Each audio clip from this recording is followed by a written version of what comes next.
Good morning, good day. This is your girl, Dr. Tay, here with another morning message. So back when I was in high school, I used to attend church pretty regularly. And I remember this one day the pastor gave a sermon. He kept reiterating the message, you may get what you want, but you will lose what you have. And I'll admit, at the time, I didn't quite understand what it meant. And I'm sure if I paid attention to the sermon a little bit more closely, I would have learned that. But at the time, my attention span just wasn't what it is today. And so, c'est la vie. But now that I'm older, I have a deeper appreciation for that statement. And I'll admit, when he said it, it was something that really stuck with me to the point where when I went home that night, I wrote it down in one of my notebooks and, revisited that notebook pretty recently, which is why this message came to mind.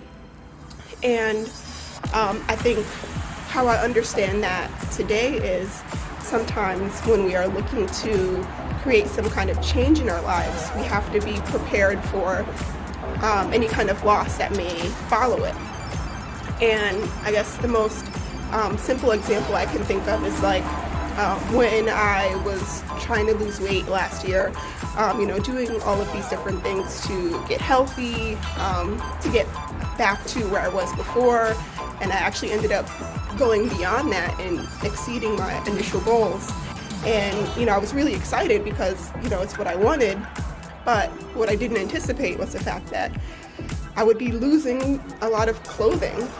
There were a lot of clothing that I had for years because I'd essentially been between two different sizes for a pretty long time. And then when I went past that, I had to essentially give all of that up and start all over with my wardrobe. And I'm still accumulating nowhere near to where I was before. Not that I necessarily need to, but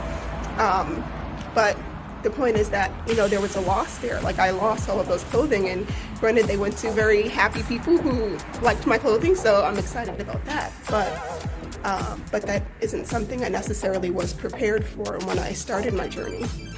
And so I share all of this to say that, when we are looking to make changes in our lives, we have to make sure that we are fully prepared for what that may look like, including the loss that may come with it. It's not as simple as, I'm going to change and everything is going to stay the same, because that's just not how change works.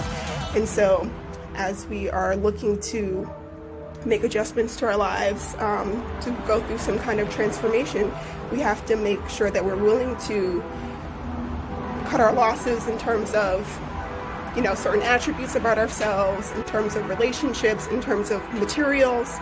Before we take that first step of making a significant change in our lives, let's make sure that we take the time to weigh the pros and cons and make sure that we are prepared for the outcome and the loss that may follow before we move forward, so that we're not surprised and frustrated and resisting the change. Let's make sure that we take the time to assess what it is that we may be losing in pursuit of what it is that we desire. Okay? So thank you so much for listening and have a great day.